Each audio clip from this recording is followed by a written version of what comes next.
Чек арада болуп жаткан окуяга тынчсызданган эл жалданган бойдон Бишкектин 1-май райондук администрациясына келишти. Наразычылык акциясына чыккандарды тартип сакчылардын мамилеси кыжырланткан. Чогулуш ызы-чуу менен башталып, ушул эле нукта уланды.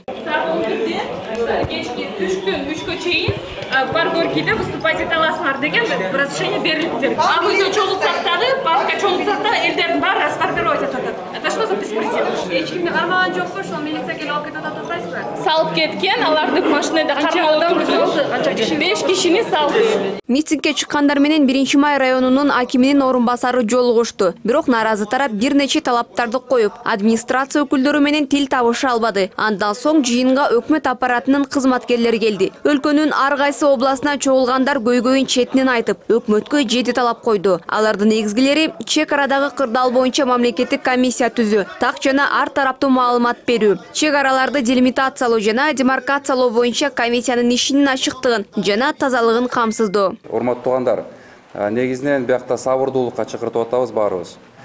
Сабырдуулукту кармайлык, эң негизги максат бул тынчтыкты сактоо ал жерде. Курал колдонбоо. Урматтуу өкмөттүн өкүлдөрү, кыска эле сурайм, так жооп бериңиздер.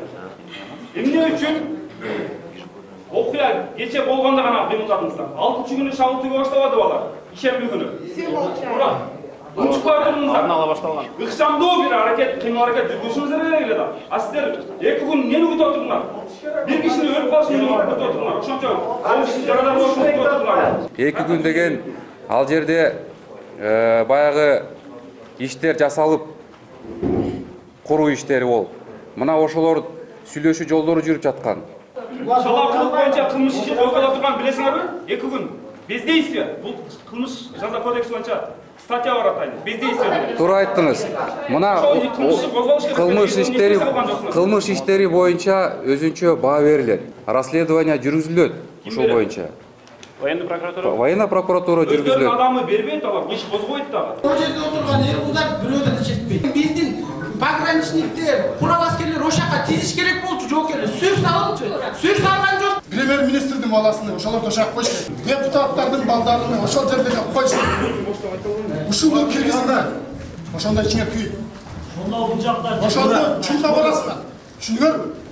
Депутаттар буйрук закон чыгарып, законду жазып, Баткен облыстыга министр обороны бул жерде эмне кылып атат? Көчүргүлө. Алсакы базар эмне кылып атат? Биздин ар жагыбызда өзүңөр билесиңер, 20 та сакалжак келгенде эмне болгонбуз? Генералыбызга деген алар туткунга алган. Баткен облыстыга баргыла. Силерде Баткендик сиңбиде милиционер жаш баланы кегит атканын көрүп алып, ыза болуп келди. Мен өзүм Казакстандын. Мага айтышат, Баткен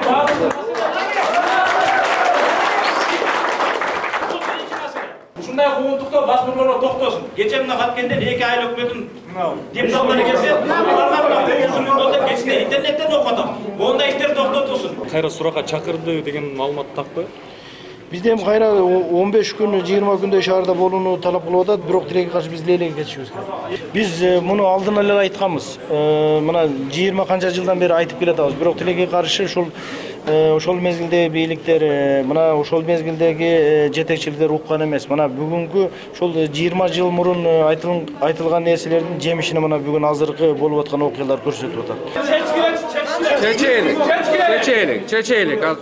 Бизге анда туугандар уруксат бергиле, жыйынтыктайлы. Биз барып, мына талаптарыңардын баарын жеткирелик. Кыргыз-тажик чек арасындагы жаңжал боюнча митингге чыккандар жогоруда айтылган маселелерди чечүү үчүн туура 2 саат убакыт берди. Так болжолдонгон убакытта өкмөт өкүлдөрү кайрадан эл менен жолугушуп, элдин талабына жооп кайтарылып, коюлган маселелерди чечүү, кылдат мамилени жана убакытты талап кылынаарын айтышты. Буга ынанбаган активисттер премьер-министр менен жолугушуу өткөрүүнү талап кылышты.